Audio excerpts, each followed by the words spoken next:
pass, not another moment. I want to live intentionally in light of eternity.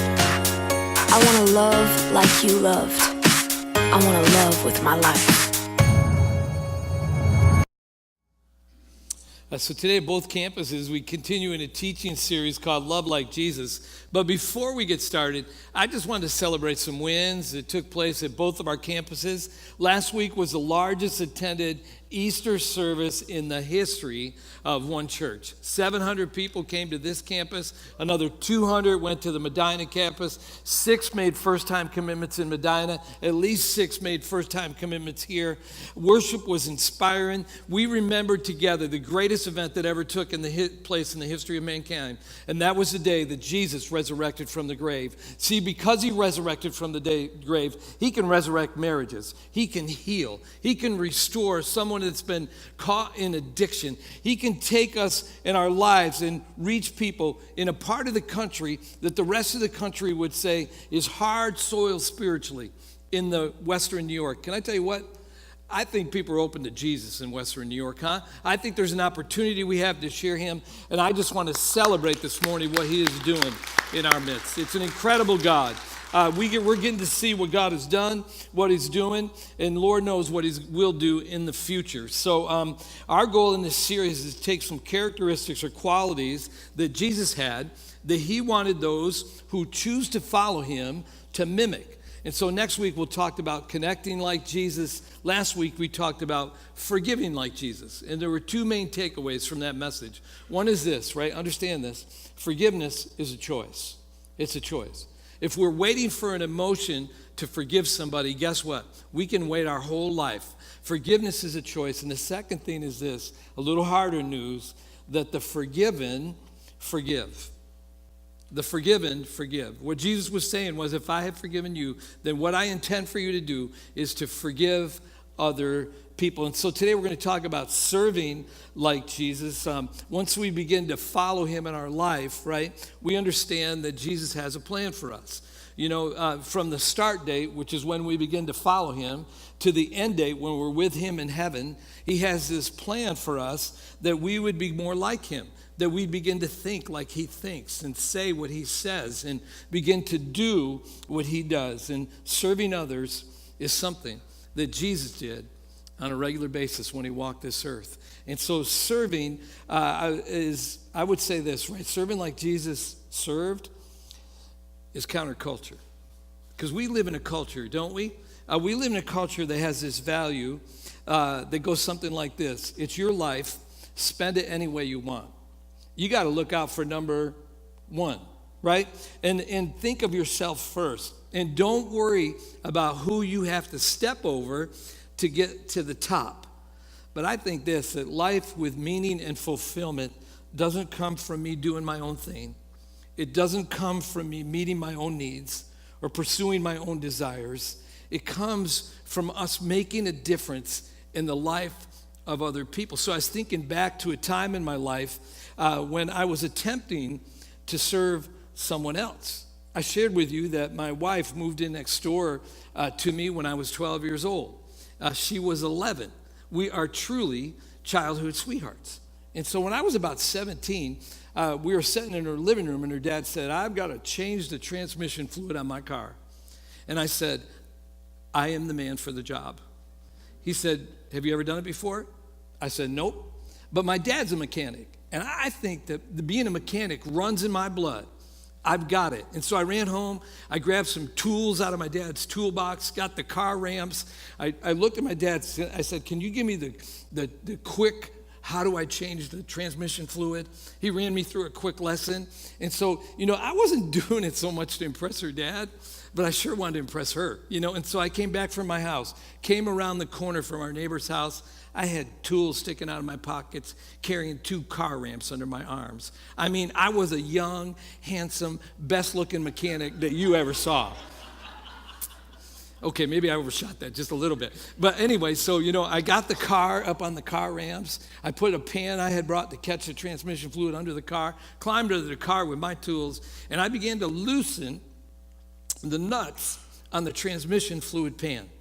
you know? And so I'm loosening. There's a lot of nuts, by the way, on a transmission fluid pan. I'm loosening the nuts. And all of a sudden, I hear my dad's voice. He thought of something. And so he's standing next to the car, and he bends down, and he says to me, be careful when you loosen those nuts, because the transmission oil, and all of a sudden, one side of that transmission oil pan dipped. I was laying right underneath it. The transmission fluid went all over my face. I had it in my hair. And he looked and he said, be careful that the oil doesn't hit you in the face. I was like, that would have been helpful information a couple of minutes ago. And so I climb out from under there, this young, handsome, cool-looking mechanic, which I wasn't. And he hands me a rag, and I had oil dripping from my chin. It was all down my face. He was deep in laughter. I couldn't even look at Pam. I was trying to impress her, and I went hobbling home with my ego, because I couldn't do it. What would make me think that I could do something like that in the first place?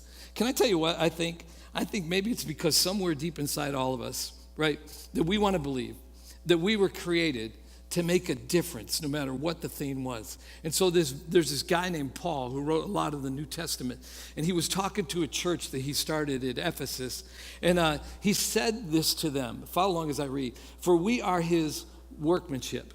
Some translations say we are his masterpiece, created in Christ Jesus for good works, which God prepared beforehand so that we would walk in them.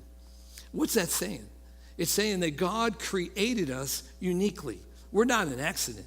He created us on purpose for a purpose, not just for our own benefit, but for the benefit of other people that are around us. We're made to be contributors. We were not made to be consumers and just take. We're made to be participants. We weren't made to be spectators.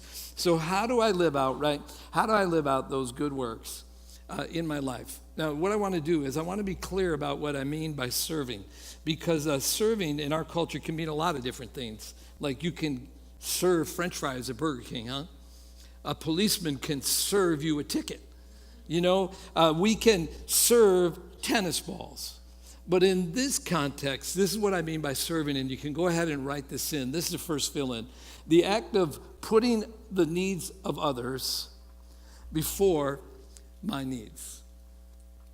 Putting the needs of others before my needs. It's the opposite of selfishness. It's the opposite of putting my needs first. Now, if we're just honest today, I think we all have some selfish tendencies.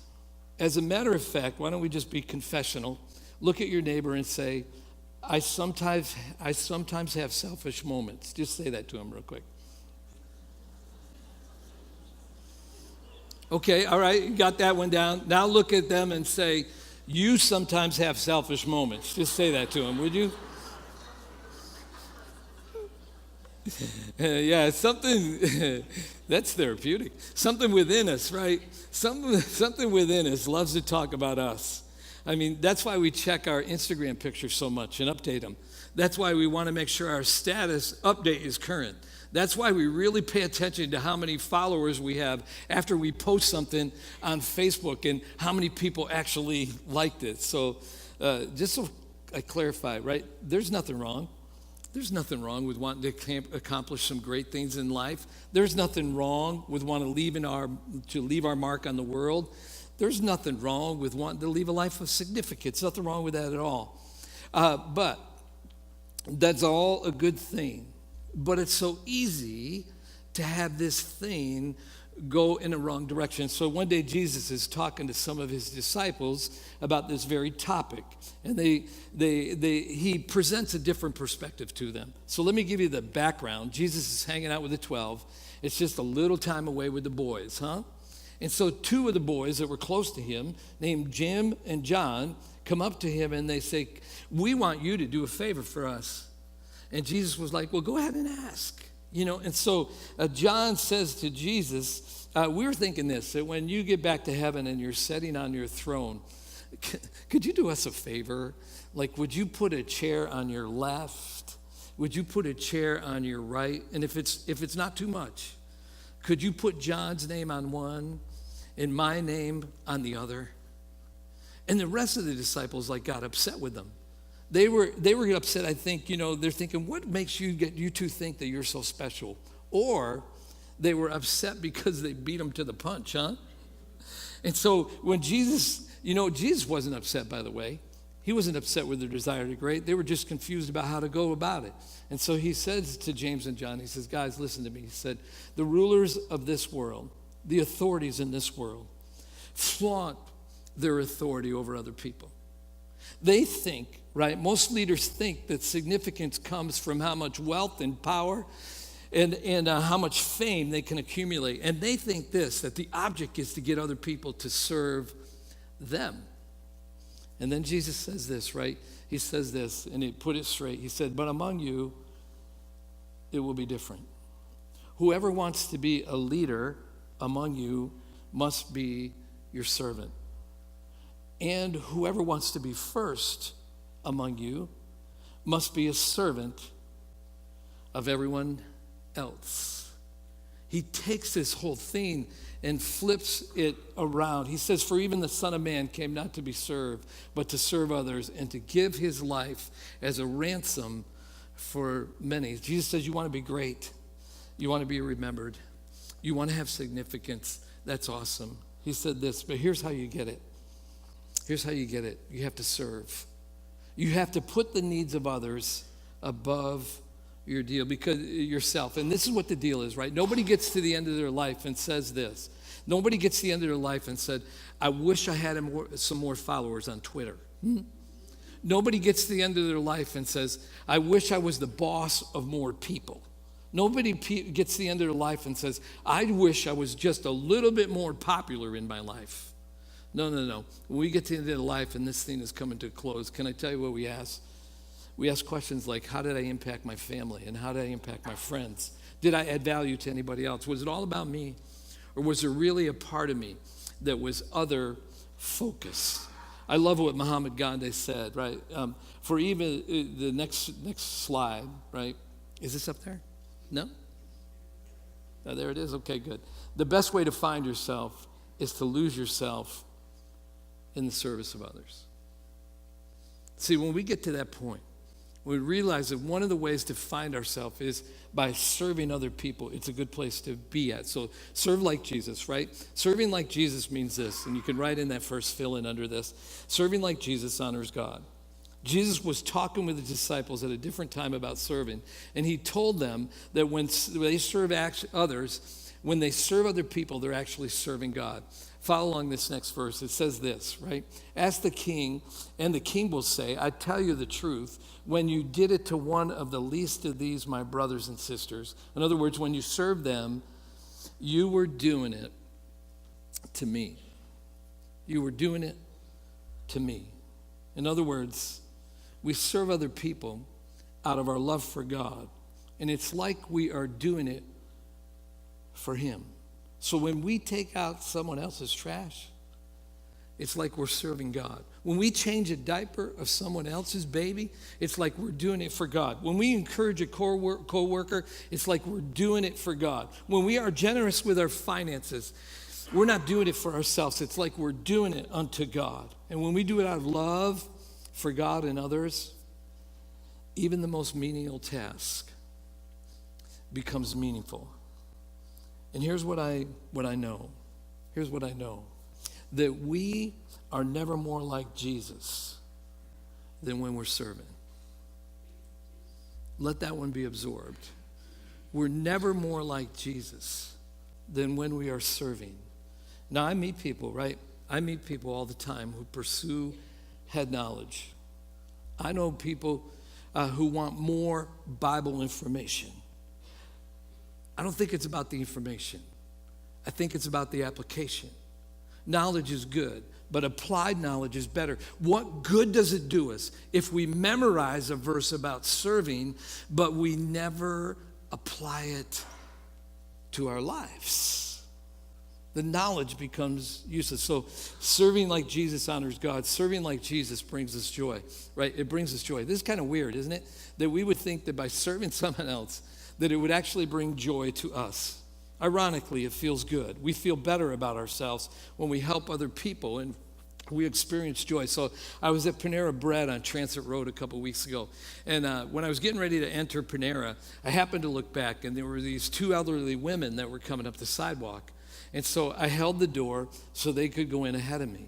And the one lady, by the way, I lost my place in line, just for the record. And so I open the door, they go walking past me, and the one lady turns around and she says, "I thought chivalry was dead." And I said, "No, ma'am." I said, "I can still hear my mama's voice in my head because she taught me how to treat ladies." And she said, "Thank you, son." I love it when people call me son with the pain in life. You know, it's like, yeah, just call me son. She said, "Thank you, son." And she said, "Tell your mother thank you." That made my week. It was literally a 30-second encounter at a Panera Bread on Transit Road that made my week. And it made me smile throughout the day. It made me smile because if the end goal is to live like Jesus, then when we serve like Jesus, there is fulfillment. There is joy that comes from this. Read this verse out loud with me, this next verse. Ready? Clear your throat. Out loud voice. Here we go. You ready? "The generous will prosper. Those who are refresh others will themselves be refreshed." I got to do better at that. Let's read it together again. Let's read it together again. "The generous will prosper. Those who refresh others will themselves be refreshed." Here's what I think about why serving leads to joy. Can I tell you why I think it leads to joy? Because serving gets the focus off me. See, I think that some of the people that are so focused on themselves are some of the most miserable people in the world. Isn't it ironic that the word miser and miserable come from the same root word? It's a thought. On the other hand, I think some of the most helpful people in the world I have found to be some of the most happiest people in the world. This is what Carl Menninger, that great psychologist, said. He had a solution for treating depression. He said, "Put on your coat. Go outside your house. Shut the door behind you. Walk down your block and find someone to serve. And when you do, the depression will be replaced by joy." So we are serving like Jesus honors God. Our serving like Jesus brings us joy. Thirdly, serving ignites our gifts. Every person in this room today, has gifts and abilities and strengths that are unique to us. You already told your neighbor that they are selfish. Now tell them they're gifted. Would you say you're gifted?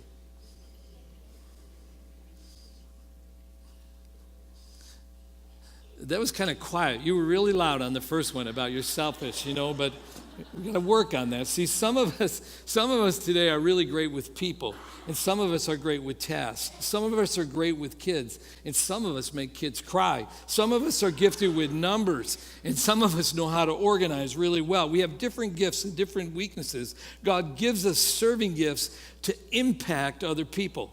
I hate to bring this up, but in the same way that a gym membership is useless unless you use it, so are our gifts unless they are used. The Apostle Paul, he's writing to a young man named Timothy who was kind of tentative about using the gifts that God had gave him. And so Paul looks at Timothy and said, "This is why I remind you to fan into flames the spiritual gift that God gave you." What am I supposed to do about that spiritual gift? I'm supposed to fan it into flames so it has an impact on those around me. And we start using them. But I remember when I was framing houses, we had a tradition that when we were framing a house, we would make a pile of lumber in the front yard wherever that house was. And we just kept piling on scrap lumber, scrap lumber, scrap lumber. And then on the last day when the framing was complete, we would take gasoline. Oh yeah, this was fun. And we'd take gasoline and pour it all over that wood pile, And then we would take a trail, maybe 30 feet long, of gasoline, all the way back, say 30 feet. We'd get our coffee and maybe a snack, and somebody would light. It was like a wick on a stick of dynamite, huh?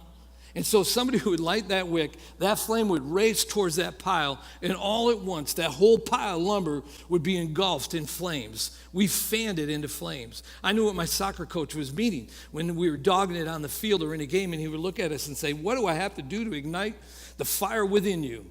Well, I'm telling you, we ignited the fire within us. Sometimes we poured so much gas on that the whole pile of wood would lift right off the ground when it ignited.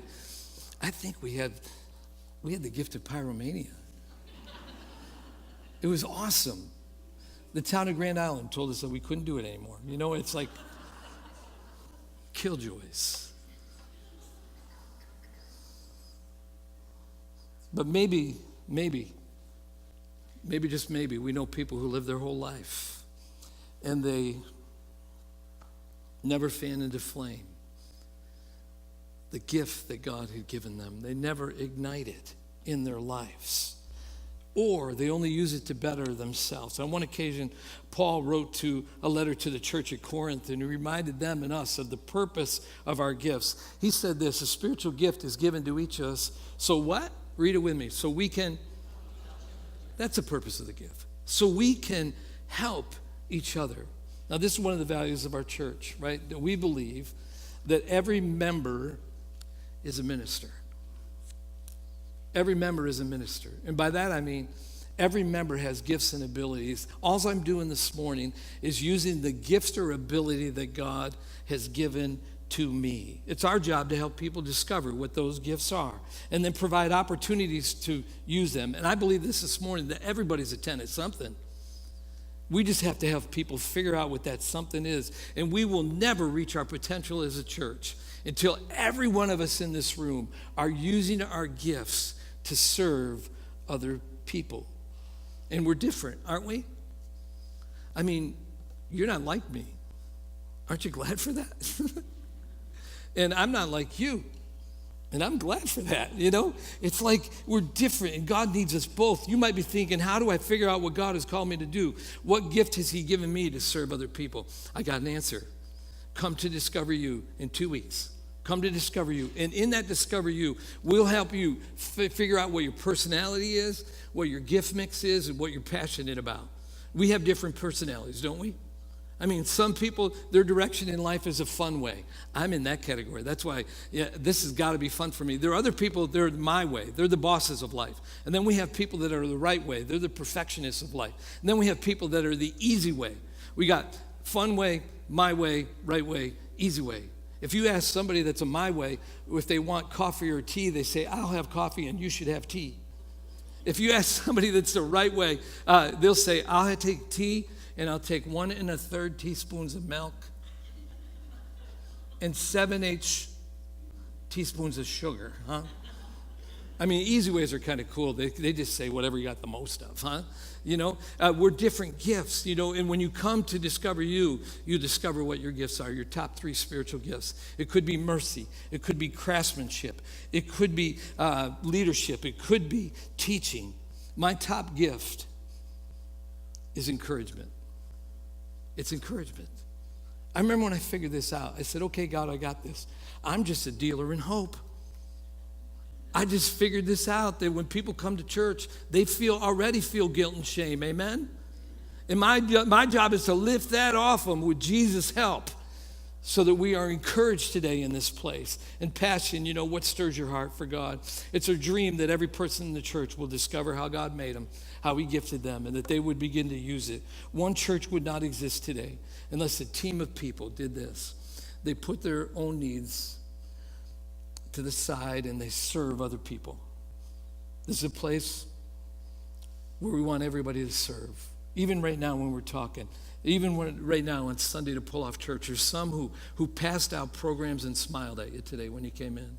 There are people right now that are running slides and running sound. There are people right now that are working with our babies. They're providing care for our babies and our students. And there's other people who will clean up this messy building after we're done with it today, huh? And there are other people that will lead groups. The question today is, what's your contribution? How will you participate in what God's doing? So we serve like Jesus when we honor God. Serving like Jesus brings us joy. Serving like Jesus ignites our gift, and serving like Jesus will define our legacy.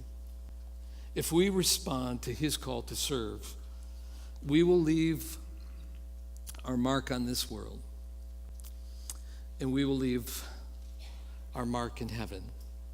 It's really what James and John were hoping for. So let me just give you a peek inside my head.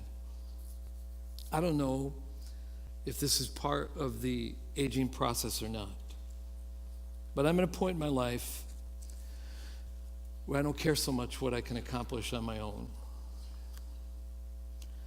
I don't think too much about how good I can get or how far I can go. Although I tell you, I work and I try to learn every day how to be better, how to be a better servant of Jesus Christ. But one of the things that drives me at this point in my life is I want to see how many others I can help along the way to discover the privilege of serving God somehow. So let me ask you, how do you want to be remembered? What do you want people to say about you? I love it. Mary Angelou said this: people may not remember exactly what you did or what you said, follow close, but they'll always remember how you made them. Yeah. Isn't that the point? Look at this next verse. It talks about our serving legacy. It just says this: they share freely and give generously to those in need. Their good deeds will be remembered. How long? Forever. And they will have influence and they will have honor. So I came across this cool story about serving this week. There was this seminary student who grew up living near his grandma. And when she got too old to cut her grass, he decided that he would do it for her. And so the time came for him to move away to go to school, and it was in another town. And so he found someone else to cut grandma's grass while he was away. And one day he was walking through his new town, and he was missing the good deed that he used to do for his grandma. And so he had this thought. He said, God, could there be someone else in this town that I could cut their grass? And he walked a little further down the street, and he saw an elderly lady cutting her grass. And he walked up to her and he said, ma'am, he said, can I cut your grass? And she said, son, I don't have any money to pay you. He said, I don't want you to pay me. He said, I just want to cut your grass. And she said, sure. Now, he didn't know it, but that lady had a grandson that was an agnostic. And which just means that the grandson hadn't decided whether God exists or doesn't exist. And one day he was in his dorm room, and there was a knock on his door. And it was the elderly woman's grandson. And he said, my grandma told me about you and what you do for her. She told me that you were studying to learn how to tell people about God. He said, I want to know what you know about God.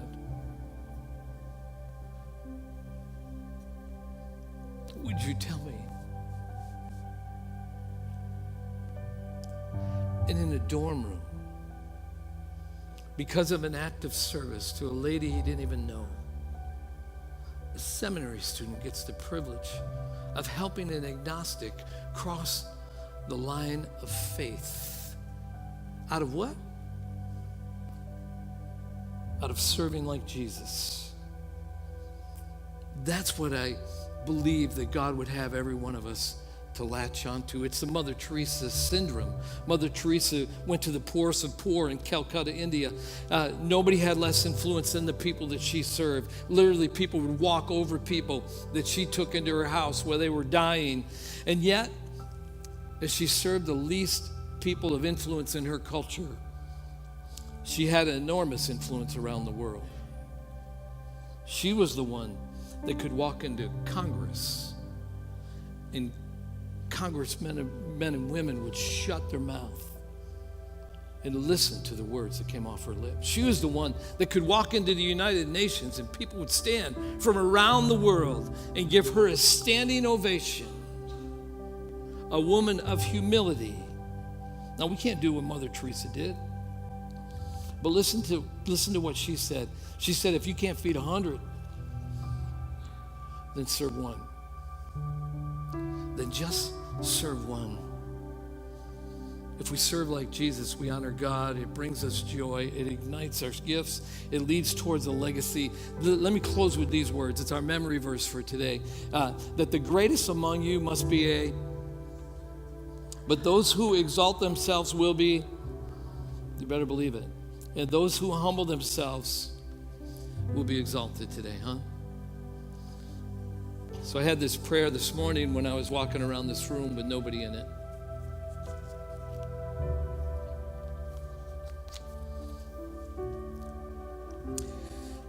And I prayed, God, help this be the day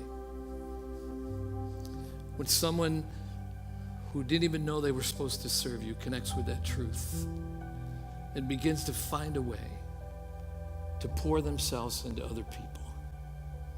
So bow your heads with me, would you, just for a minute? How many say, Pastor Rick, I don't know what my gifts are, but I'm going to find out. Would you just slip up your hand real quick? Just slip up your hand. I just want to pray for you. How many would say, Pastor Rick, I know what my gifts are, but I'm not using them to serve God right now? Would you slip up your hand, just being honest in the room? And today's the day when you're going to cross over the line and begin anew. Father, I thank you. I thank you so much, Lord, because you're not the type of God that sits in heaven and tells us how to run our life. No, no, no. You left heaven and you came to earth to show us how you wanted us to live our life. And we are in love with you today, God. We absolutely love you. And it's the desire of our heart to serve you. So help us, God, figure out more ways that we can do that as a church and more ways that we can do that individually. We ask you in Jesus' name. Amen.